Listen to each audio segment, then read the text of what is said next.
Hello guys, स्वागत है आप सभी का एक बार फिर से आपके अपने YouTube channel the Educare knowledge village में। इस वीडियो में आप एक ऐसा दिल दहला देने वाला खुलासा सुनेंगे जो शायद आज तक इतिहास के पन्नों में कहीं विलुप्त हो गया था। जानने के लिए वीडियो को आखिर तक देखें। अगर आप वीडियो स्किप करके सीधा अंत में जाएंगे तो शायद आपको उसका परिप्रेक्ष्य यानी कॉन्टेक्स्ट ही ना समझ आए। वीडियो को अंत तक जरूर देखें और ध्यान से देखें। क्या आपने भी वही इतिहास पढ़ा है जो किताबों में स्कूल में पढ़ाया जा रहा है, या फिर आप भी कहीं सुनी बातों को इतिहास मान बैठे हैं? महाराज पृथ्वीराज चौहान की मृत्यु से जुड़ा एक ऐसा इतिहास जो अभी तक ना तो किसी ने सुना ना पढ़ा, जो आपको भी सोचने पे मजबूर कर देगा कि क्या वो सही है या फिर सच कहीं इतिहास के पन्नों में आज भी दफन है, जिसे आज तक उजागर नहीं किया गया। बचपन। धरती के महान शासक पृथ्वीराज चौहान का जन्म 1163 में हुआ।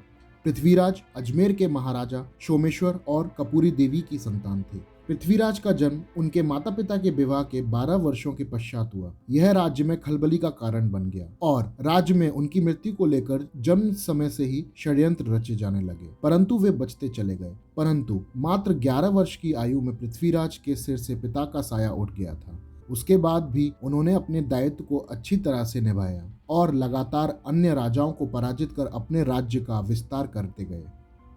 मित्रता।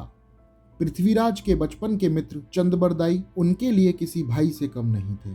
चंदबरदाई तोमर वंश के शासक अनंगपाल की बेटी के पुत्र थे। चंदबरदाई बाद में दिल्ली के शासक हुए और उन्होंने पृथ्वीराज चौहान के सहयोग से पिथौरगढ़ का निर्माण किया, जो आज भी दिल्ली में पुराने किले के नाम से विद्यमान है।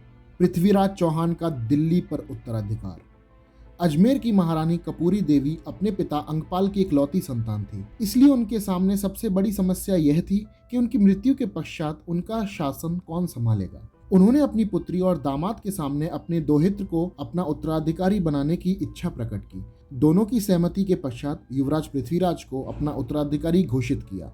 महाराज अंगपाल की मृत्यु के पश्चात पृथ्वीराज चौहान की दिल्ली की गद्दी पर राज्याभिषेक किया गया और उन्हें दिल्ली का कार्यभार सौंपा गया। पृथ्वीराज चौहान और कन्नौज की राजकुमारी सहयोगिता की कहानी। पृथ्वीराज चौहान और उनकी रानी सहयोगिता का प्रेम आज भी राजस्थान के इतिहास में अविस्मरणीय है। दोनों ही एक दूसरे से बिना मिले केवल चित्र देखकर एक दूसरे के प्यार में मोहित हो चुके थे। वहीं सहयोगिता के पिता जयचंद पृथ्वीराज के साथ ईर्ष्या भाव रखते थे, तो अपनी पुत्री का पृथ्वीराज चौहान से विवाह का विषय तो दूर दूर तक सोचने योग्य बात नहीं थी। जयचंद केवल पृथ्वीराज को नीचा दिखाने का मौका ढूंढते रहते थे। यह मौका उन्हें अपनी पुत्री के स्वयंवर में मिला। राजा जयचंद ने अपनी पुत्री संयोगिता का स्वयंवर आयोजित किया। इसके लिए उन्होंने पूरे देश से राजाओं को आमंत्रित किया, केवल पृथ्वीराज चौहान को छोड़कर। पृथ्वीराज को नीचा दिखाने के उद्देश्य से उन्होंने स्वयंवर में पृथ्वीराज की मूर्ति द्वारपाल के स्थान पर रखी, परंतु इसी स्वयंवर में पृथ्वीराज ने संयोगिता की इच्छा से उनका अपहरण भरी महफिल में किया और उन्हें भगाकर अपनी रियासत ले आए और दिल्ली आकर दोनों का पूरी विधि से विवाह संपन्न हुआ। इसके बाद राजा जयचंद और पृथ्वीराज के बीच दुश्मनी और भी बढ़ गई। अब बारी आती है इस वीडियो के आखिरी भाग की, जो पृथ्वीराज चौहान की मौत से जुड़ा हुआ है। पृथ्वीराज की सेना बहुत ही विशालकाय थी, जिसमें 3 लाख सैनिक और 300 हाथी थे। कहा जाता है उनकी सेना बहुत ही अच्छी तरह से संगठित थी। इसी कारण इस सेना के बूते उन्होंने कई युद्ध जीते और अपने राज्य का विस्तार करते चले गए, परंतु अंत में कुशल घुड़सवारों की कमी और जयचंद्र की गद्दारी और अन्य राजपूत राजाओं के सहयोग के अभाव में वे मोहम्मद गौरी से द्वितीय युद्ध हार गए। भारतीय इतिहासकारों के अनुसार महाराज पृथ्वीराज ने मोहम्मद गौरी को 18 बार युद्ध में परास्त किया था। चंदबरदाई के महाकाव्य पृथ्वीराज रासो में इस युद्ध में पृथ्वीराज के पकड़े जाने, उन्हें गजनी ले जाए जाने, प्रताड़ित करने और शब्दभेदी तीर से सुल्तान को मार डालने और बाद में पृथ्वीराज और चंदबरदाई दोनों की आत्महत्याओं का रोंगटे खड़े कर देने वाला वर्णन है। यहाँ सवाल हो सकता है कि चंद ने जब आत्महत्या कर ली तो फिर रासो में इस घटना को किसने लिखा? इसका उत्तर यह है कि मोहम्मद गौरी जब पृथ्वीराज को गजनी ले गया तब उसके पीछे पीछे चंदबरदाई भी पहुंच गया था। जाने के पहले उसने अपना यह अधूरा काव्य ग्रंथ अपने पुत्र जलहट को सौंप दिया था। रासो में गजनी की घटनाओं का यह वर्णन जलहट ने लिखा है, जिसका वर्णन रासो के अंदर भी देखने को मिलता है। पुस्तक जलहट हत दई चली गजन नृपकाज। इससे रासो के समय को लेकर इतिहासकारों में मतभेद है, क्योंकि उसमें कई पाठ मिलते हैं, कुछ लोगों का कहना है कि यह 16वीं सदी की रचना है। प्रसिद्ध विद्वान व्यूलर को पृथ्वीराज विजय नामक संस्कृत काव्य की एक खंडित प्रति मिली थी, जो 12वीं और 13वीं सदी की मानी जाती है। इससे रासों के लेखन काल को लेकर प्रश्न चिन्ह उत्पन्न होता है। पृथ्वीराज की मृत्यु के बारे में भी भिन्न भिन्न कहानियां हैं।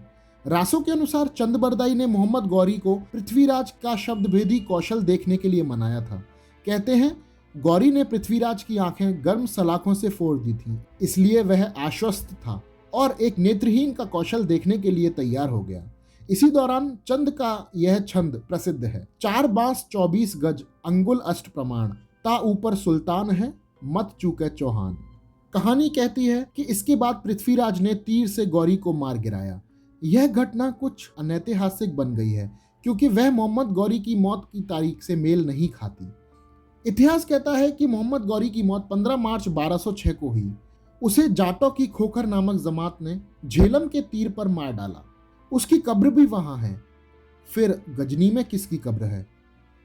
एक अन्य कहानी कहती है कि शब्द भेद के समय किसी कारण से मोहम्मद गौरी दरबार में हाजिर नहीं हो सका था। मोहम्मद गौरी का असली नाम शहाबुद्दीन है। उसके बड़े भाई ग्यासुद्दीन तब सुल्तान था। छंद में जिस सुल्तान का जिक्र है शायद वह ग्यासुद्दीन है, जिसकी मौत सन 1202 में हुई थी। इस्लामिक सूत्रों में ग्यासुद्दीन की मौत का कारण नहीं दिया गया है, लेकिन रासों में जिस घटना का जिक्र है वह सन 1202 की ही है, इसलिए तारीखों का कुछ मेल बनता है। ग्यासुद्दीन के बाद शहाबुद्दीन सुल्तान बना और आगे 6 वर्ष तक जीवित रहा। जैन सूत्रों के अनुसार युद्ध में गौरी ने पृथ्वीराज को कैद कर लिया और बाद में हत्या करवा दी। विरुद्ध विधि विध्वंस में कहा गया है कि युद्ध स्थल पर ही पृथ्वीराज की मृत्यु हो गई। 14वीं सदी के जैन विद्वान मेरुतुंग ने अपने ग्रंथ प्रबंध चिंतामणि में कहा है कि चौहान के संग्रहालय में मुस्लिम विरोधी पेंटिंग देखकर गौरी क्रुद्ध हो गया और पृथ्वीराज को मरवा दिया। पृथ्वीराज प्रबंध में कहा गया है कि बंदी बनाने के बाद पृथ्वीराज को अजयमेरु यानी वर्तमान अजमेर में लाया गया। अजयमेरु पृथ्वीराज की राजधानी थी। गौरी ने पृथ्वीराज के कमरे के सामने ही अपना सिंहासन लगा रखा था। कहानी कहती है कि पृथ्वीराज गौरी से बदला लेना चाहते थे, इसलिए अपने एक मंत्री प्रताप सिंह से तीर धनुष लाकर देने को कहा। प्रताप सिंह ने धनुष्य कोड़ी तो ला दिया, लेकिन इसकी सूचना गौरी को भी दे दी, यानी प्रताप सिंह ने धोखा दे दिया। साजिश का पता चलते ही गौरी ने एक गड्ढा खुदवाकर उसमें पृथ्वीराज को फिकवा दिया। लोगों ने आते जाते पत्थर मारकर पृथ्वीराज की हत्या कर दी। जैन मुनि नयन सूरी के हमीरा काव्य में कहा गया है कि पराजय के बाद पृथ्वीराज ने खाना पीना छोड़ दिया था और इसी से उनकी मौत हो गई। इस्लामी सूत्र कहते हैं कि गौरी ने कैद करने के तुरंत बाद पृथ्वीराज को मरवा डाला। इन कहानियों से एक बात तो साफ है कि गौरी की कैद में रहते ही पृथ्वीराज की मौत हो गई। गजनी में पृथ्वीराज की समाधि के पास ही सुल्तान ग्यासुद्दीन की कब्र होना रासों की कहानी का आधार हो सकता है। चूंकि शहाबुद्दीन की मौत 1206 में झेलम के तीर पर हुई थी, इसलिए मान लेते हैं गजनी की कब्र शहाबुद्दीन की नहीं ग्यासुद्दीन की होगी। अफगानिस्तान में जब तालिबान की सत्ता थी तब 2005 में कहते हैं कि तत्कालीन विदेश मंत्री जसवंत सिंह को तालिबानी अधिकारियों ने पृथ्वीराज की समाधि गजनी में होने की बात बताई थी। फूलन देवी हत्याकांड के अभियुक्त शेर सिंह राणा ने भी दावा किया है कि तिहाड़ जेल से भागकर वह अफगानिस्तान पहुंच गया था और वहां से पृथ्वीराज की समाधि की मिट्टी और अस्थियां ले आया है। इस कहानी की सच्चाई संदिग्ध है, लिहाजा इतना जरूर है कि पृथ्वीराज चौहान के बाद ऐसा कोई स्वदेशी राजा नहीं हुआ जो विदेशी आक्रांताओं को रोक सके। आज के वीडियो में बस इतना ही। अगर आपको वीडियो अच्छा लगा हो तो अपने दोस्तों और परिवार के साथ जरूर शेयर करें। हमारे वीडियो को लाइक करें, कमेंट करें, शेयर करें और हमारे चैनल को सब्सक्राइब करें ताकि हमारा आने वाला कोई भी वीडियो आप तक सबसे पहले पहुंचे। तब तक के लिए जय हिंद, जय भारत।